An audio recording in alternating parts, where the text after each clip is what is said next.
You're listening to the Options Insider Radio Network, the home of the Options Podcast. For more quality options programs, visit theoptionsinsider.com or search for Options Insider Radio Network in your podcast provider of choice. Listeners can also access all of our programming through our mobile app available in the iTunes and Google Play stores. Select programs are also available via live stream at mixlr.com/options-insider. That's mixlr.com/options-insider. Don't forget to follow along with your favorite programs and submit your own questions for the hosts at twitter.com/options, stocktwits.com/options, facebook.com/theoptionsinsider, or via questions at theoptionsinsider.com.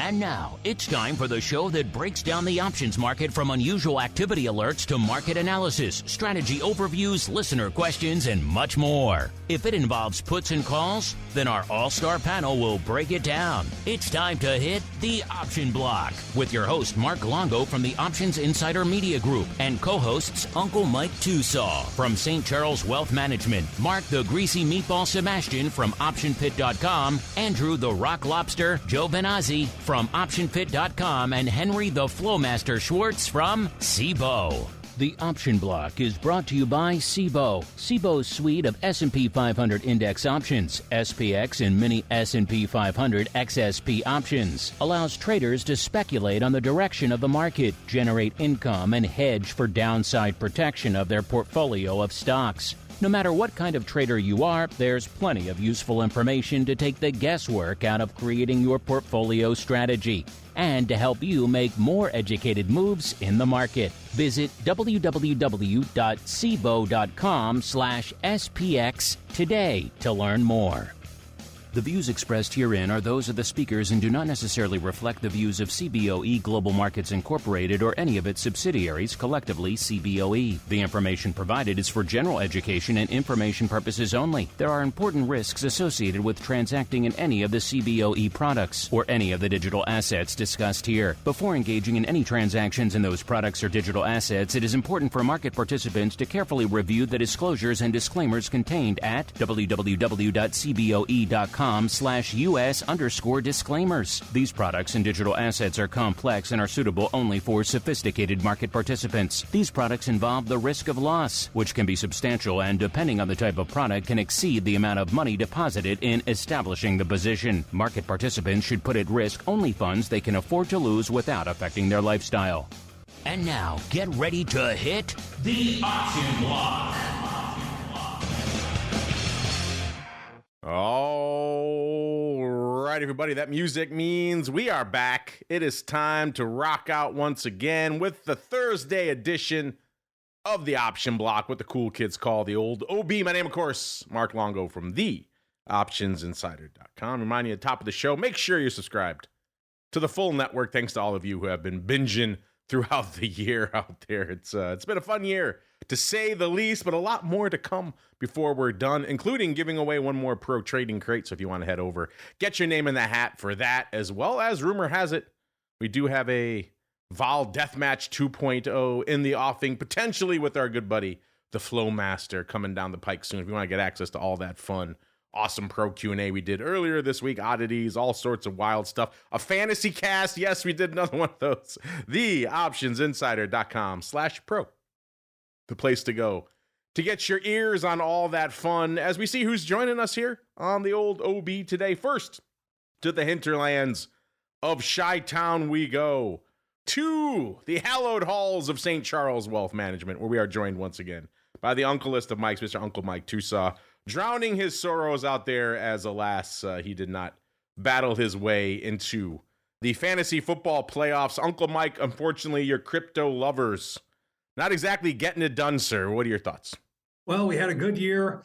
The boys fought hard, and we're doing a lot. We're going to have to hit the free agency market a little bit in the offseason, and we just didn't get it done this year, unfortunately. I think you just didn't love crypto hard enough. Maybe if you love crypto a little harder, you too would have been in one of the coveted playoff spots, sir.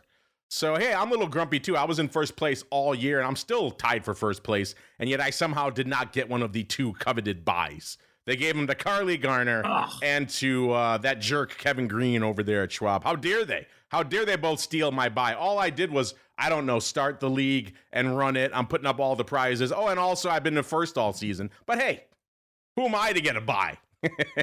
I got to play some scrub named Overby. So I don't know. All this madness going on. If you want to hear my thoughts on that and Mr. Overby's rebuttals, we are facing each other off.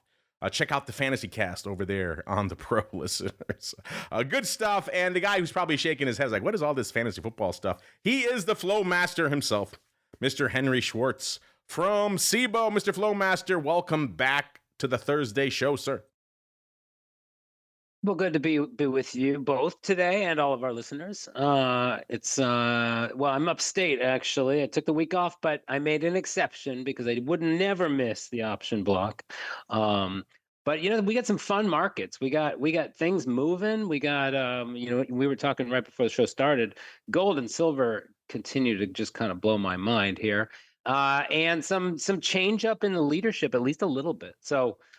Interesting things going on, and the market had actually kind of been slowing down, maybe because I took the week off, but we were seeing volume kind of back in the 50 million contract zone, which nowadays is a big disappointment because year to date we're kind of running around 62 million contracts a day. But today's a good one. Today we're actually seeing things pick up again, so lots to dig into. Man, on vacation, on his palatial upstate estate. We all want to grow up to be the Flowmaster out here. Instead, listeners, let's just keep on rolling into the trading block. It's time to break down the latest topics, trades, and trends in the world of options. It's time for the trading block. All right, everybody, let's get down to business with the trading block. Of course, a portion of the show where we tell you what's lighting up our tapes right now in the world of options. And, it was kind of a weird day. Yesterday, of course, we had the Fed. Fed days are always weird these days. Last Fed day was actually the least we've seen the S&P move net. I think it ended up off 0.007. It's the first time we've had to go to triple decimal points just to measure the net move of the S&P. So if you sold juice that day, you did all right, even though intraday we had some moves. So both sides of the spectrum on the 0-day front could have done all right that day.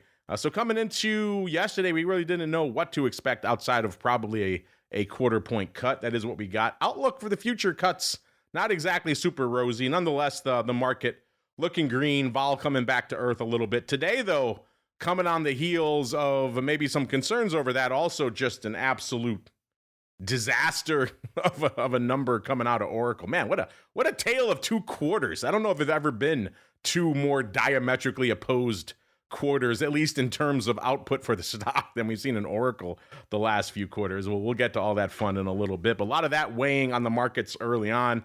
We started pretty close to red, fully red in the NASDAQ, pretty aggressively red. S&P was off as well, and then the Dow was clinging to some upside out there as well. Now, as the show has approached the launch date, Uncle Mike and his cabal got to work, and the S&P has now turned green, so it swung about 50 handles from its low on the morning right now. So it's 0.05% to the upside right now. We'll see if that persists or if we're heading back down or back up. The Dow fully feeling its oats, up about 1.25%, and the NASDAQ still off pretty hard. I mean, it's going to be hard to recover from that drubbing that Oracle handed it out there. But nonetheless, they are trying to fight the good fight back. They are only, I put only in air quotes, off a little over 0.5% right now in NASDAQ land. And VIX Cash also had quite the wild day already today. Out of the gate, it was looking spicier. They came for it, obviously, yesterday after the Fed announcement. We got down to the mid-15 handle in VIX Cash. Then we started popping again over a 16 handle, threatening a 17 handle for a little while there in the morning before we started seeing Uncle Mike and his cabal once again just spoiling the party for everybody. If you had upside in vol and you were hoping for a little bit of a rebound and you got your legs cut off from under you today, blame Uncle Mike and his cabal. It is their fault after all, because then we had the worm turning and VIX Cash coming back below the 16 handle and now back below a 15 half level. We're at about 15.35 or so out there right now. So it's pretty wild stuff. That puts us down about 1.5 points from where we were on the Monday show. So wild stuff out there on the vol front out there. And then VVIX at a 98, up about 2 points from where it was this time on the Monday show. Of course, if I re-rack that right now, I mean, with all this green back on the screen, who knows? We're actually down to a 96. That puts us pretty much unched. It's kind of what I thought. Puts us pretty much unched from where we were on the Monday show. So all that little bit of juice we got in the morning, it is all gone. Again, if you don't like that, blame Uncle Mike. Let's just blame Uncle Mike in general. He didn't love crypto enough, and that's why his team didn't perform. And that's why the crypto market is having some problems now. He's also killing vol today. So he's just our main suspect for a lot of issues out there. But before we get to him, let's go out to the man who is beaming in from vacation. That is how dedicated he is to you, the listener out there. Mr. Flowmaster, sir, while you're sipping Mai Tais on perhaps the indoor patio today, a little bit Chilean up there in upstate New York. What is catching your eye out there in these markets, sir? Well, yeah, we got about 6 or 7 inches of snow on the ground, so it's a winter wonderland up here. Okay, a hot cocoa rather than a Mai Tai. How about that? Absolutely, with a little bit of schnapps in it, peppermint schnapps. It's been, like I said, it's been really quiet. In fact, I have this little script that I wrote that sends out the daily Condor of the Day, which I'm trying to kind of commercialize or get put to. So to Condor of the use. Day, trade of the day, intraday skew. You got all this cool stuff. Exactly. Are we ever going to see the light of day of any of this? Yeah, and maybe. The trade of the day, yes. Our compliance people are kind of reviewing it because we need to be really, really careful that we're not suggesting a trade. But it already happened, so that should make it easier, right? Well, this is true. And so the rules-based Condor of the Day basically looks for a 10-to-1 risk reward for a 0DT Condor around 9:35 in the morning. And I'll tell you, I believe it's been a winner 8 out of the last 10 days. I think yesterday it lost, although it's Fed day. We know that a lot of the 0DTE people kind of take Fed days off just because you can get some wacky moves. But basically, vol has been the market has been underperforming in terms of vol, and as you and me and Mike were talking earlier, the market also just really seems to just keep going higher. I'm looking at the conditions. We know that as you get into year end, it gets a little quiet. Although I am thinking back to, I believe, 2 Decembers ago, we had a really rough month. I think we were down about 8 or 9% over 2 weeks. So it's not always dead, but we have VIX barely above 15 right now. You do have a couple of holidays and a half day in the future, so that will definitely kind of show up in a low VIX. But as you mentioned, Nasdaq is getting a little bit smacked today on Oracle, but kind of the other segments, especially the small caps and kind of the non high flyer tech segment is doing pretty well. So Russell and the S&P equal weighted index, this SPEQX, which I've traded, both up almost 1%. It's just Nasdaq that's down. So interesting day. Volume on track for about 64 million contracts. As you said, the VVIX is relatively muted. We're just not seeing anything super. We're not really seeing a lot of anything. Just kind of widespread activity. It's a little bit refreshing to see some of these high flyers. Nvidia and Oracle, AMD. Kind of pull back a little bit. Just because of the kind of run that they've had. I think it's actually, and when I was driving my pickup truck to the dump this morning, because that's what we do up in the country, I was listening to Andrew Ross Sorkin's 1929 on an audiobook. And the timing of that is kind of interesting, right? He's talking about the bubble of the 1920s and leverage and everything else. And there's a lot of people kind of making some connections, but at the same time, this market appears to be very strong. And with VIX at 15, doesn't seem to be very concerned about much right now. If we look at the SPX, kind of, as I said, volatility is a little bit kind of at the low end of things. The 30-day vol is 12.2, which is the 16th percentile, and the skew is kind of a little bit above kind of average. So I guess you could say maybe there's a little bit of caution about selling some downside puts here. But it's an interesting market. I think people are kind of picking their spots, and on a day like today, what you see is people kind of rotating into some of the less loved, small caps and industrials. That's why the Dow's up. So it's an interesting little move we're seeing. Any intraday interesting skew fluctuations you've noted over the past week, maybe potentially yesterday around Fed Day, sir? I didn't look closely yesterday going in. I know it was quiet until the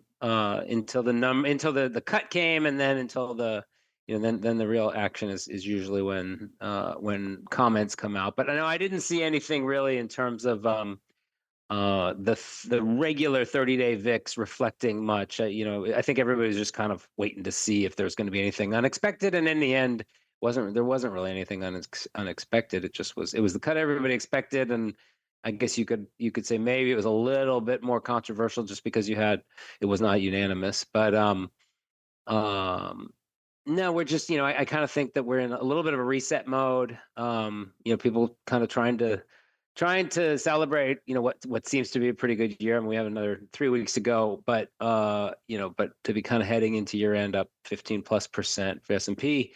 It's another very strong year for equities. That it is. And it's also a strong year for the cabal because they just refuse to stop buying. Mr. Uncle Mike, if you can put down your buying sheets for a couple of seconds here to talk some markets, what is catching your eye out there, sir? Well, the main thing that's catching my eye today is silver. Going into 2025, if you'd have said to me, all right, you're going to get out of silver at 39, I'd have been very happy. It would have been close to roughly a 40% gain for a lot of clients. In the boring section of their portfolio, I had it I had it set up to where it was like an alternative to bonds just because of the favorable call put skew that exists in silver. It gave me a very nice collar for the year. We were able to get out. I talked about on the strategy block a couple of weeks ago to where we replaced the deep in the money covered call with an out of the money put, same risk reward. We got more premium. So essentially we got to fast forward all the way to January and get our gain early. And so if you'd have told me, hey, you're going to get out right at 39, you're going to be able to get out early because of some synthetic benefits the market gives you, great. I'd have been happy, and I am happy. But the second part, if you'd have told me it was going to go up another 50% after I got out within a few weeks, I would not have believed you. It's very crazy how much it's going up. And this reminds me a lot of the move that it had back in 2010, 2011, around then, to where it was something big every day.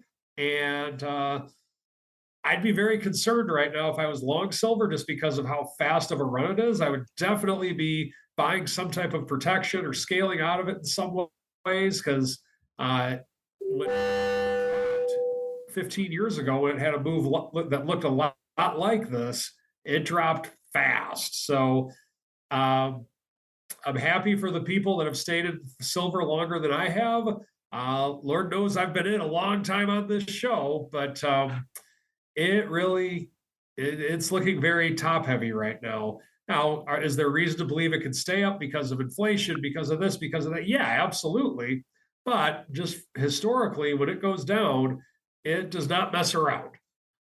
Now, in terms of some other things, we're actually, I believe, roughly 28 points away from a new all-time high in the S&P again. So it's possible I could break in like Kool-Aid Man during the show today for my tagline of a new all-time high. I doubt it, but you never know. But we do have that happening. Oracle was not looked upon too kindly with their earnings news today. So we do have that's affecting the market. But it's kind of mixed along the lines of just looking at some of the underlyings with which I'm looking at. Chubb Insurance, for example, that's up almost 4% on the day. JP Morgan, that's up over 2% on the day. But like you have a Qualcomm, that's down 2%. Taiwan Semiconductors down almost 2%. So we do have our share of ups and downs, if you will. But with a flat market, at least from the S&P, from the standpoint of the S&P, it's not like there's nothing happening out there. There's just a lot of good and a lot of bad, and it kind of balances out. And that's what I'm seeing today. Let's see what we are seeing over there on the market side, shall we? On the flow side, maybe let's fire up a platform from some guy called the Flowmaster. Let's see what kind of flow it can ferret out for us today, shall we? We'll start in the Cboe land, talking a little bit of VIX. Is VIX looking hot? Is VIX looking spicy the day after the Fed?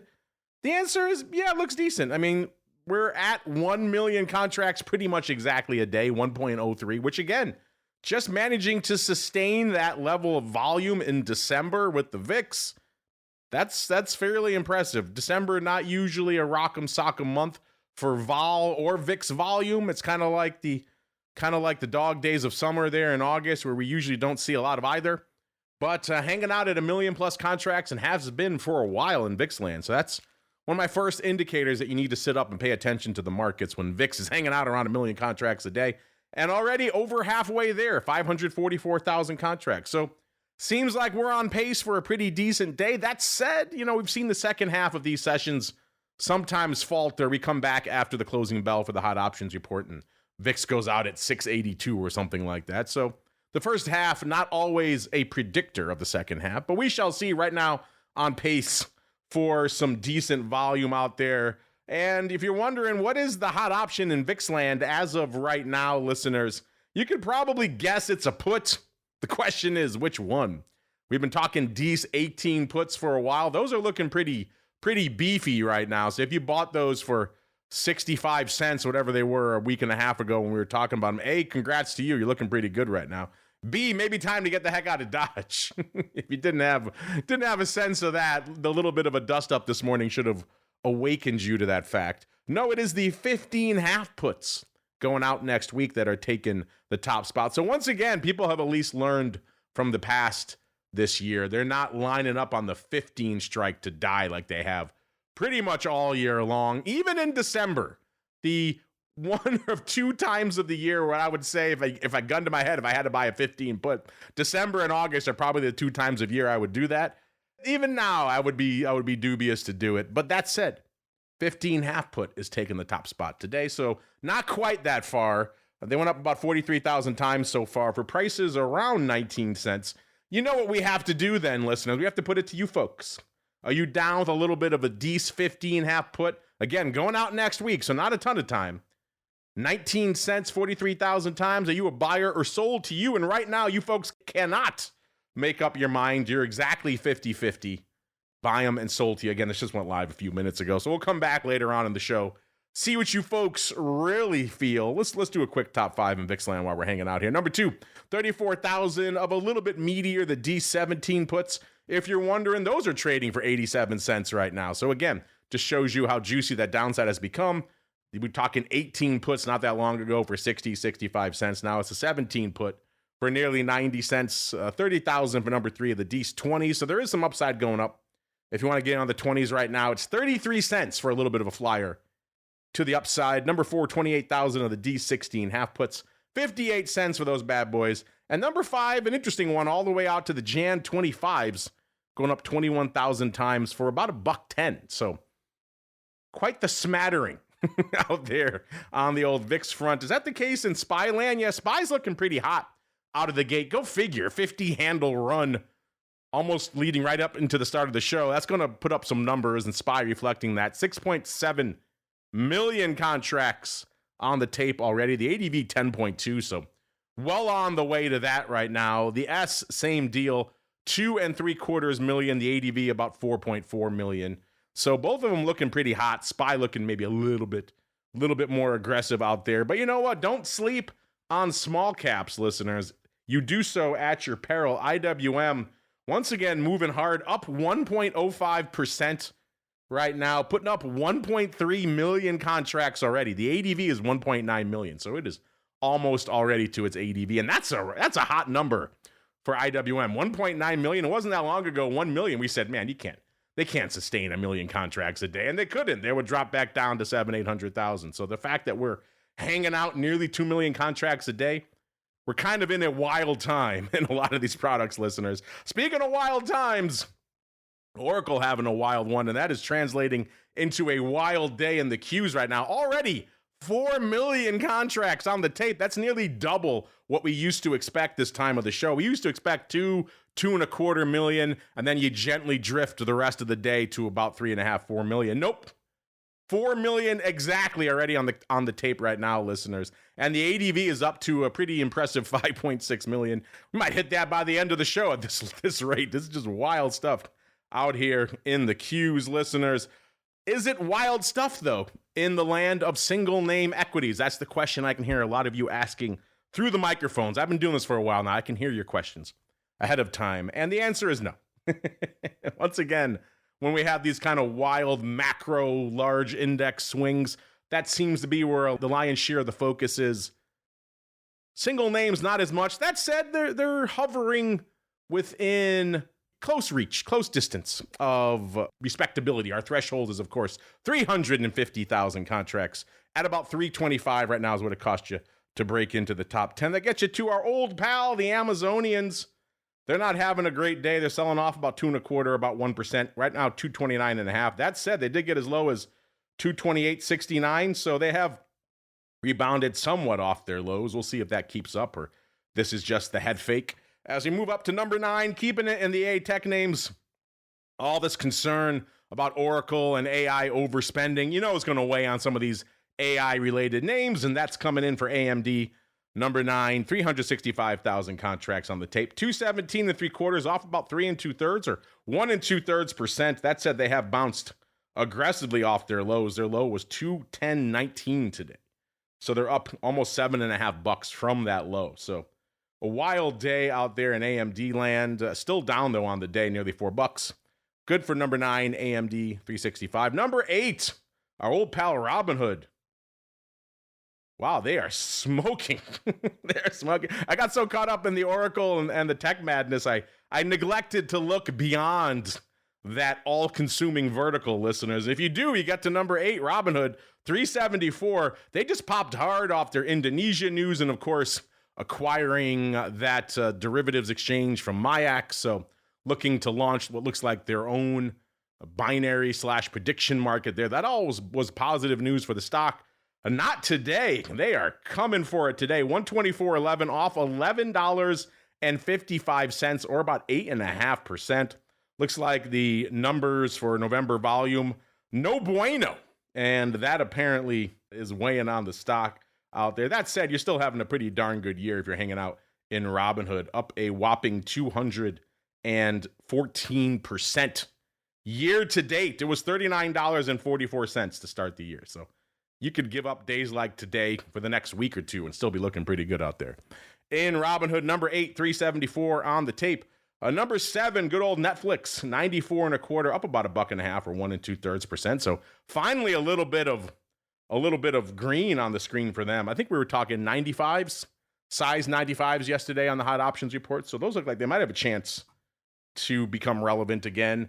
Number 7, Netflix, 426 on the tape. This ongoing drama with WBD is just wild to see out here. We're seeing tons of upside in WBD, even though the deal is supposedly done. So all kinds of weird stuff going on out there. Number 7, Netflix, 426. Number 6, Uncle Mike's other favorite holding besides silver, it's Palantir. 186.58 off about $1.33 or about 2/3%. Good for number 6. 480 Palantir, you know they like a good bounce, and they got down to 180.69, so they're up almost exactly $6 from their low on the day, but still off a little bit out there. Number 6, Palantir, 480. Number 5, the Monster.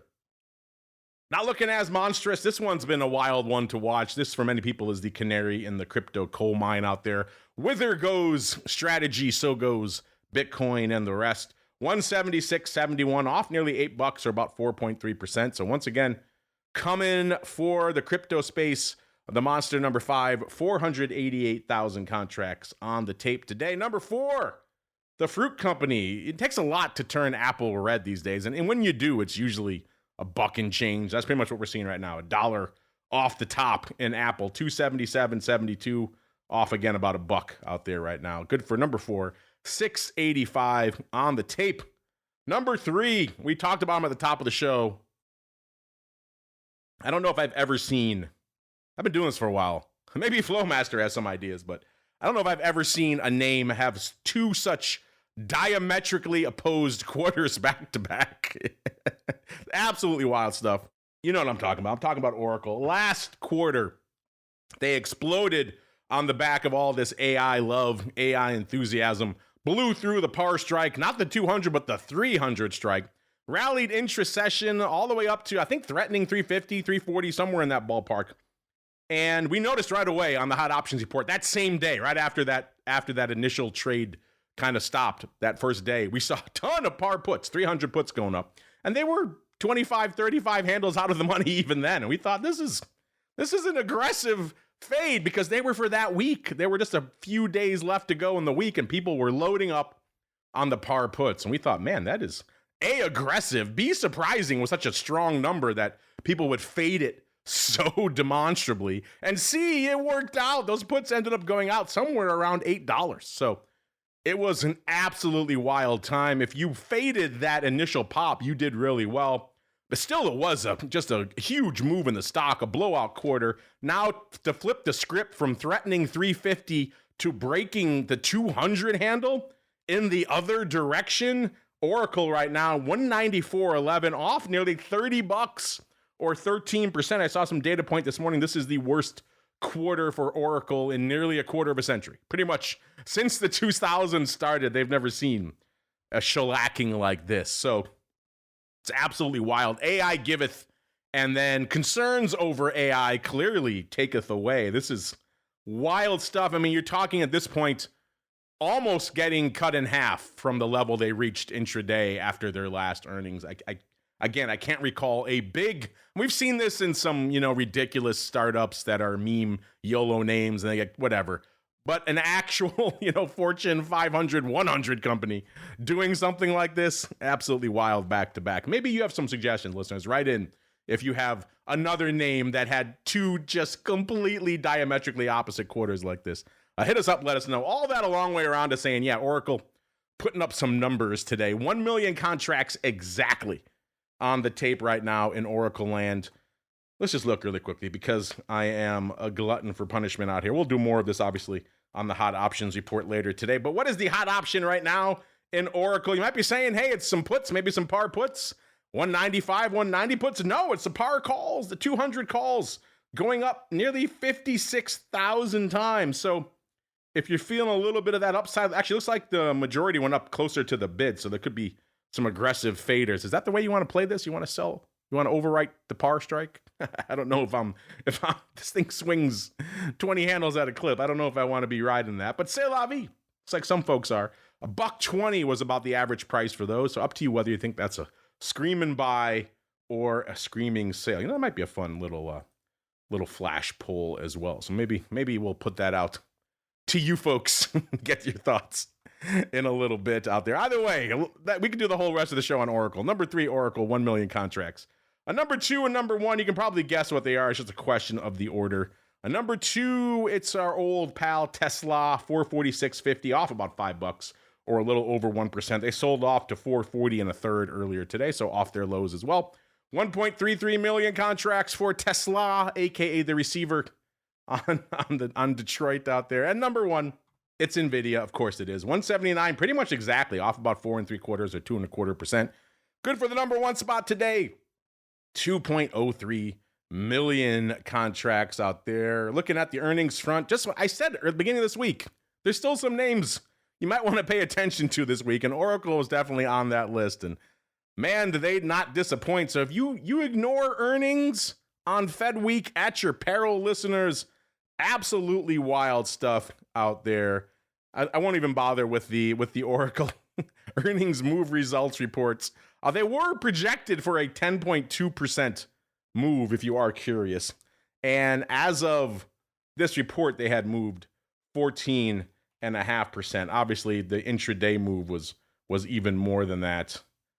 So yeah, wild stuff out here. If you want to crunch all these numbers for yourselves, head on over to the website, theoptionsinsider.com. Click on the options news and articles tab. Right now, our season hanging out at 110%. Listeners, that's pretty robust considering our longer term average, our rolling 12 quarters average is 102%. So wild stuff out there for all things earnings. And speaking of wild stuff, it's always wild when the Flowmaster joins us. It is time for the Odd Block. It's time to break down the most interesting, unusual, and downright questionable options activity that's been identified by theoptionsinsider.com. It's time for the Odd Block.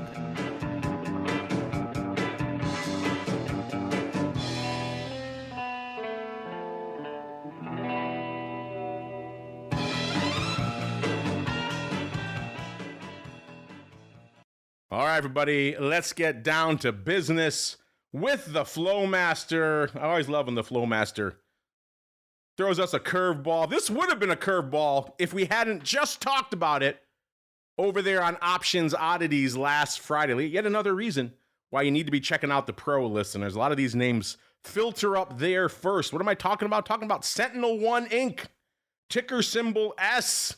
It was a newcomer on our Friday Options Oddities show out there, hanging out $15.15 right now. Had a little bit of a range today, $15.65 to the upside, $14.87 to the downside. So wild little intraday pop and then immediate fade out here in Sentinel One, which is kind of wild. Also a wild year, and not in the way you might think. This is, by the way, a small cybersecurity company. These kind of names you might think, oh, had a good pop this year. Nope. They came for this one this year. $15.14 again, where it's hanging out right now. Off nearly $8.50, or about 36% on the year. It's been pretty much straight down.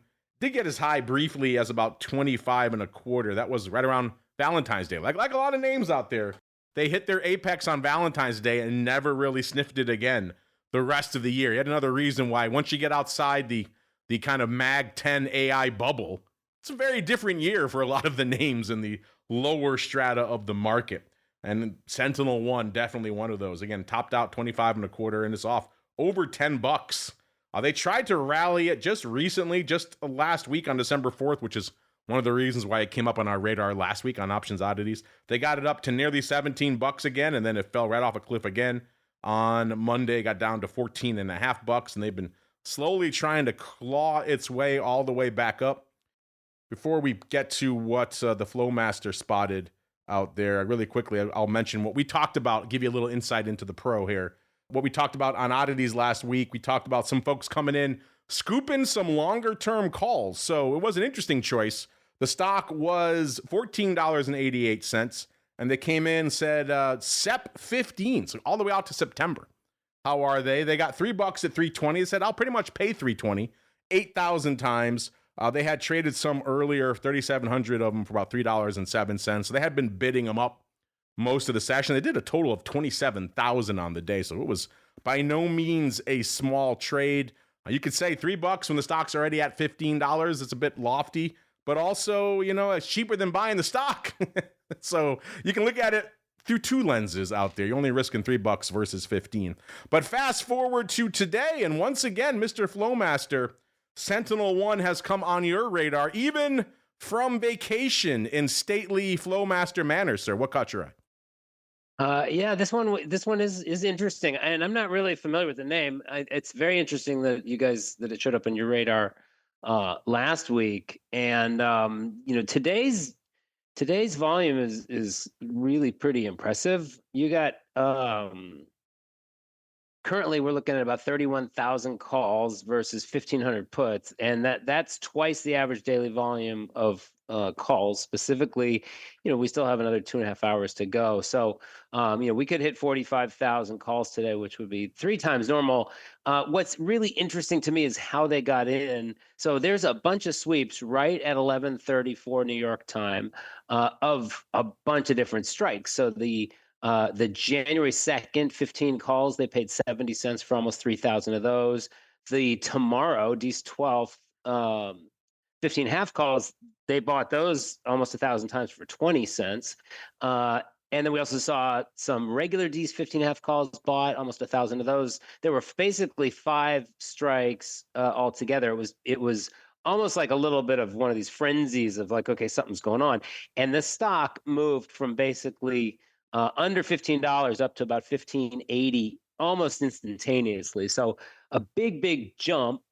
There is a headline about the company discovering the identity of some Chinese hackers or something that were involved in some sort of a cybersecurity incident.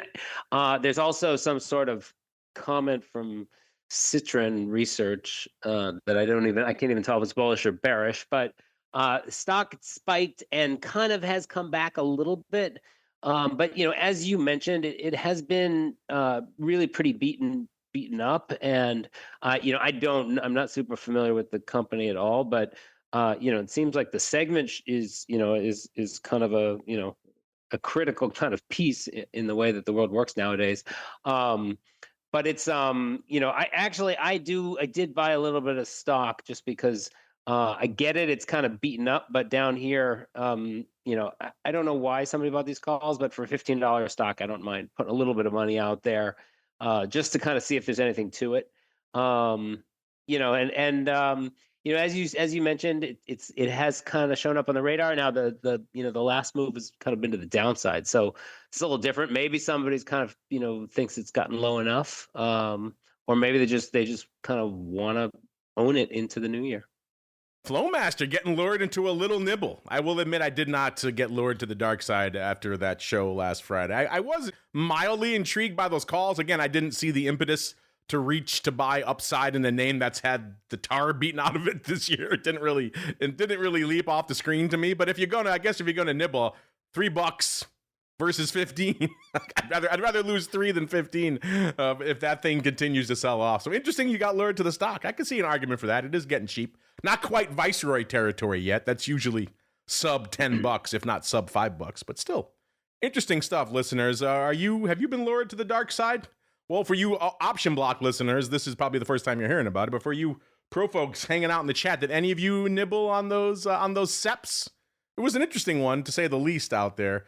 Speaking of interesting, Rocket Labs has been an interesting name for a while. Looking interesting again today, popping $5.50 or 9.5%, trading $63 pretty much exactly right now. I'm not sure. More buyers than sellers? Something's going on out here in this stock. I'll have to go look and see what is driving it out. It's been a good year for Rocket Labs as well.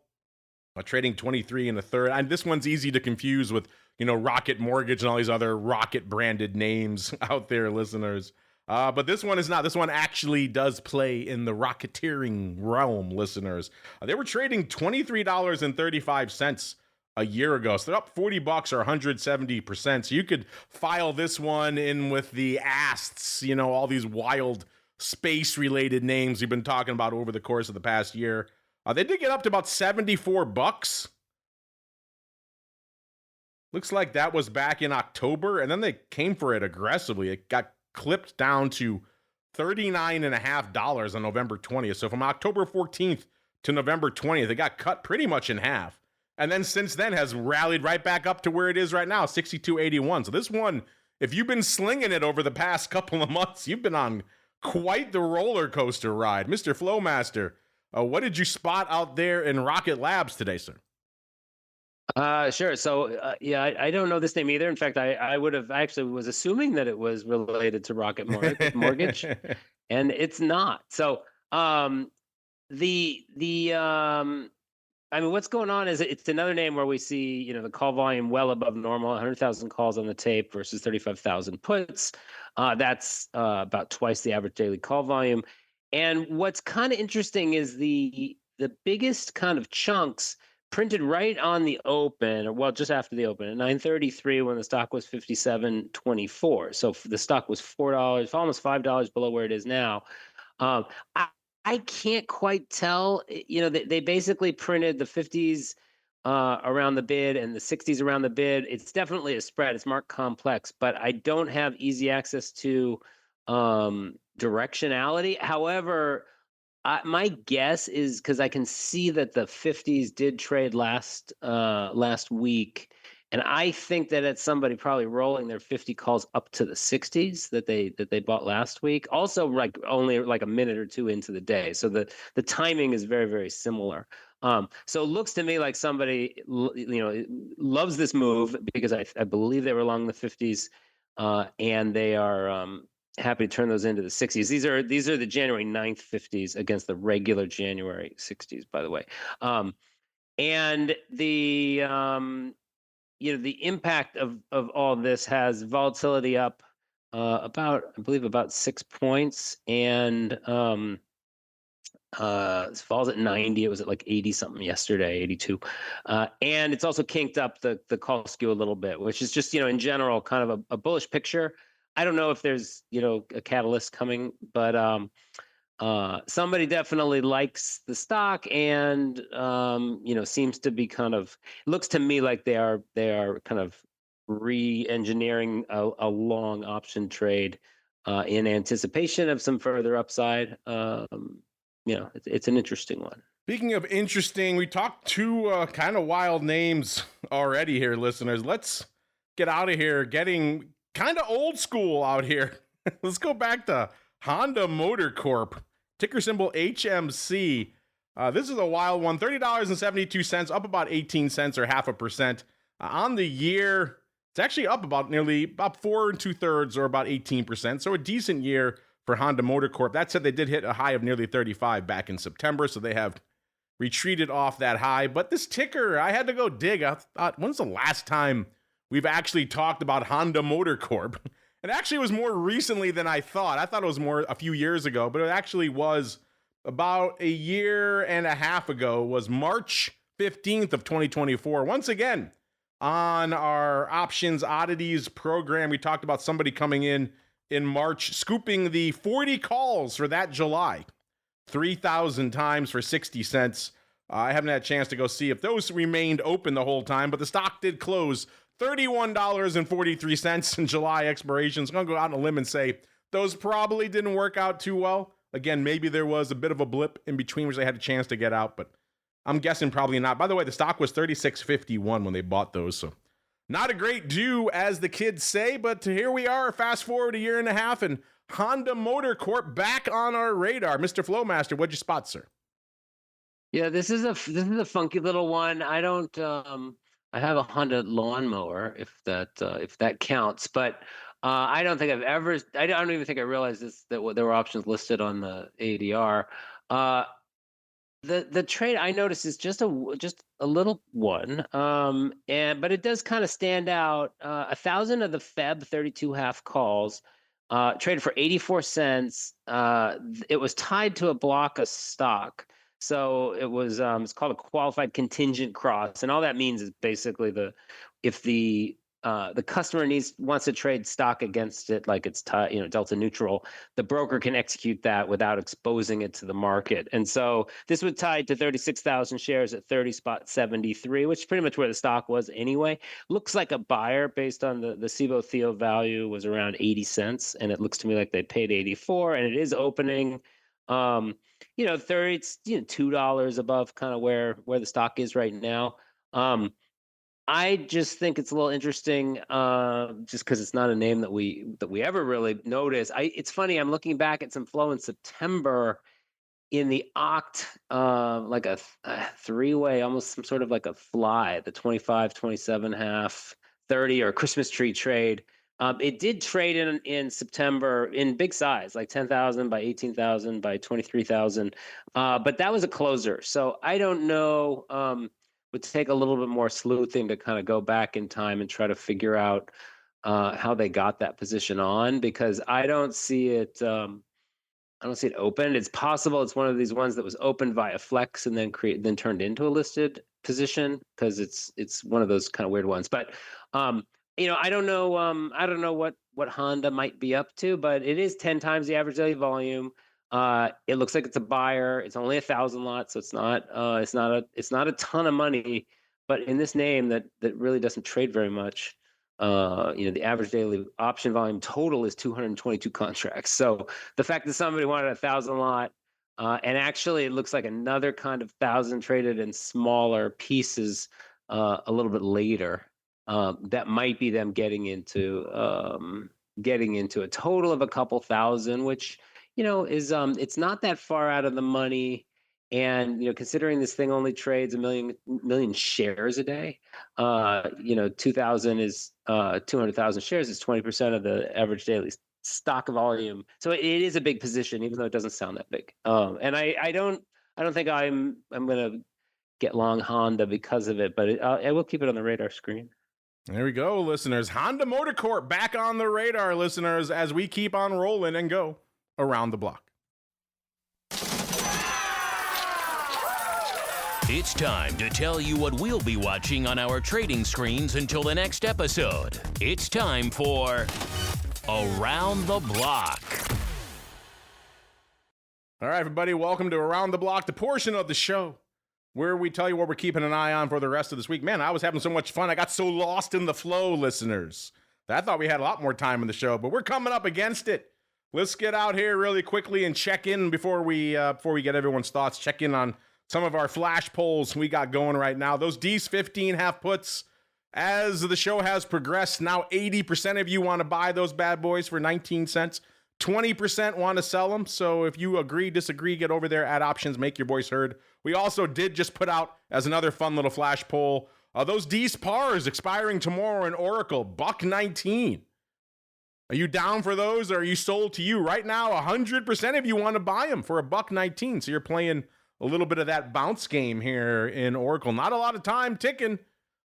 Got till tomorrow for those bad boys and Oracle to recover. But again, this thing's whipping all over the place. So it can certainly put up those kinds of numbers out here. Speaking of numbers coming into the end of the show, the market not that dissimilar from where it was at the start of the show. S&P up a little over about 0.05%. Dow up about 1.25%, so continuing to get the bit in its teeth in the Dow. NASDAQ off about 0.45%, and VIX cash hanging out right around the 1530, 1535 handle. Out to Mr. Uncle Mike, sir.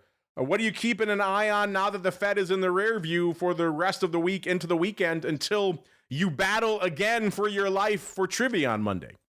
Hey, crazy stuff, that's for sure. Watching the bonds, because now that we know what we already thought we were going to know with the Fed interest rates, just see where the bond traders want to take the bond market at this stage. Continuing to watch that. Of course, you got to watch silver. That's you kind of can't keep your take your eyes off of that. And then we are roughly 30 points away from an all-time high in the S&P again, with all the craziness that's happening. Hey, why not? Let's have a Santa Claus rally and bring it to all-time highs again. What the heck? So that is what I'm watching. Santa Claus Rally. What a surprise, says the Permabull, Mr. Uncle Mike. Mr. Flowmaster, are you too feeling a Santa Claus Rally? And now that we have the Fed in the rear view, at least for right now, some of the dust up over who the next Fed chairman will be, maybe not done, but the Fed decisions in the rear view for right now. What are you keeping an eye on until your next appearance next week, sir? Yeah, it's I'm glad we got kind of past the Fed and market reacted in a positive way. I will be watching, the MAG 10 index, MGTN. We launched it Monday. I was the very first trade, as I aspired to be. Traded, in fact, I was 50% of the open interest, at least for the first day. We've seen a couple more contracts trade. So I urge listeners to go at least look at it, try to get a little bit comfortable with it. It's interesting, because there's only 10 components. It's easy to put those 10 on a watch list and kind of try to kind of get a feel for it. Today, I believe actually everything except for one is down. So the only thing that's up in the MAG 10 is actually Microsoft and Meta are both up. But as you mentioned, tech getting a little bit hit.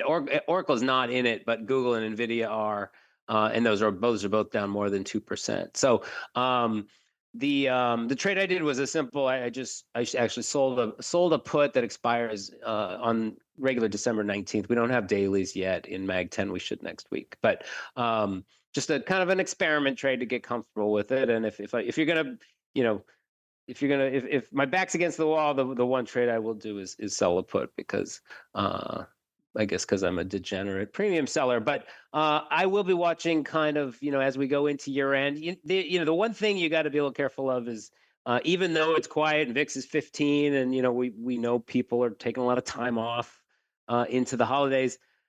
We still have headline risk. You never know what might come out of Washington. So I wouldn't kind of completely look away for too long. As Mike said, you got to kind of keep an eye on things, whether it's silver, gold, rates, the S&P, volatility. But I think that we're kind of in just I don't know. My guess is the rest of the year is just going to be a little bit choppy. We have some pretty great gains that we're sitting on. And I don't really expect any major fireworks, but, I don't want to jinx it. All right.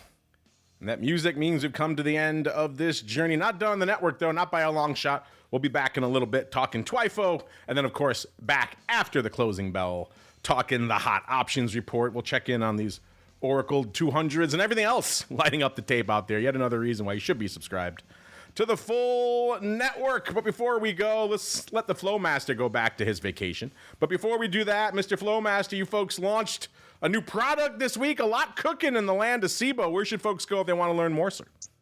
Just head over to Cboe.com. Cboe.com/RMA is data and platforms, but the website is really pretty good. We actually had an internal webinar on our continuous Bitcoin futures today, trying to get comfortable with that product, right? These continuous digital futures, or some people call them perpetuals. It's kind of a new product. Perps, the wave of the future, sir.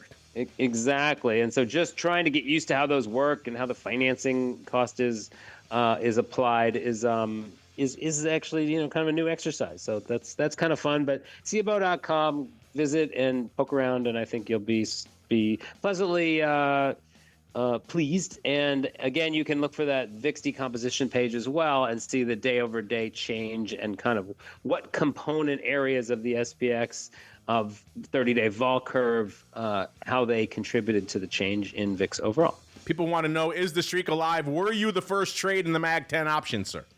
I was indeed. There you go. The streak is alive. Yeah. Absolutely. I have a position on in the, if you go look at the open interest, there's only about 5 things out there. So it wouldn't take you don't have to be, super sleuth to figure it out. I have a little position on in the December 420 puts. There you go. Go suss out what the Flowmaster is like. He's selling puts. He just said he's a degenerate premium, so he just gave you the hint. But I'm glad to hear the streak is alive. Check out all that fun. Everybody. Check out all that fun, listeners. You got MAG 10 options. You've got Trade Alert fun. All sorts of fun. Your journey begins where else? Cboe.com. CBOE.com. Maybe someday we'll get the trade of the day. Maybe someday we'll get the intraday VIX decomp. All these cool things that Henry gets to play with. Maybe someday we'll get to play too. In the meantime, check it out. CBOE.com. to learn more. Mr. Uncle Mike, what kind of cool stuff can people play with if they head over to your neck of the woods? Well, can they play with those Road Warrior dudes? Those look pretty fun. Well, it says on the box, not a toy, so I guess we can't play with those. That's true. We can play with their money. They are very spiky. They might hurt somebody. Grow in a risk-efficient manner. If you're looking for a financial advisor who does use the option product, head to stcharleswealth.com. Would love to have a conversation with any of our listeners. And you have a distinction, sir. You're the only person on the planet who has 3 of the 2 Road Warriors. So there you go. I actually I re-gifted an animal to my friend whose all-time hero was Animal, ironically. So weird. It worked out well. It works out. Now he's short one. He's going to go get one to complete his ensemble. Nonetheless, listeners, complete the ensemble of your portfolio. stcharleswealth.com is the place to go. We got to get on out of here. Back again in a little bit to talk futures options. What's going to make it onto TWIFO? I don't know. You got to tune in to find out. And then, of course, after the bell for the hot options report. Then we're back again tomorrow. No rest for Dr. Vix. He was talking Eurex and all sorts of fun. V-Stocks on Tuesday. Now we're back talking VIX and all sorts of vol fun tomorrow on Vol Views. Who will join us? Again, you got to tune in to find out. Then, of course, one final time for the pro folks, we come back to talk a whole bunch of fun. A lot of these trades we're talking about today that went up first. Guess where they went up? On Options Oddities. That's where they first came across our radar. Check it out for yourselves, theoptionsinsider.com/pro. It's the official after party of Vol Views these days. Then, of course, we're back to wrap up the week on the Hot Options Report. Before we're back again on Monday, can Uncle Mike survive yet another trivia battle? We shall see on Monday's edition of the Option Block. Stay safe out there, everybody. The Option Block is brought to you by Cboe. Cboe's suite of S&P 500 index options, SPX and mini S&P 500 XSP options, allows traders to speculate on the direction of the market, generate income, and hedge for downside protection of their portfolio of stocks. No matter what kind of trader you are, there's plenty of useful information to take the guesswork out of creating your portfolio strategy and to help you make more educated moves in the market. Visit www.cboe.com/SPX today to learn more. The views expressed herein are those of the speakers and do not necessarily reflect the views of Cboe Global Markets Incorporated or any of its subsidiaries, collectively Cboe. The information provided is for general education and information purposes only. There are important risks associated with transacting in any of the Cboe products or any of the digital assets discussed here. Before engaging in any transactions in those products or digital assets, it is important for market participants to carefully review the disclosures and disclaimers contained at www.cboe.com/US_disclaimers. These products and digital assets are complex and are suitable only for sophisticated market participants. These products involve the risk of loss, which can be substantial and, depending on the type of product, can exceed the amount of money deposited in establishing the position. Market participants should put at risk only funds they can afford to lose without affecting their lifestyle. You're listening to the Options Insider Radio Network, the home of the Options Podcast. For more quality options programs, visit theoptionsinsider.com or search for Options Insider Radio Network in your podcast provider of choice. Listeners can also access all of our programming through our mobile app available in the iTunes and Google Play stores. Select programs are also available via live stream at mixlr.com/options-insider. That's mixlr.com/options-insider. Don't forget to follow along with your favorite programs and submit your own questions for the hosts at twitter.com/options, stocktwits.com/options, facebook.com/theoptionsinsider, or via questions@theoptionsinsider.com.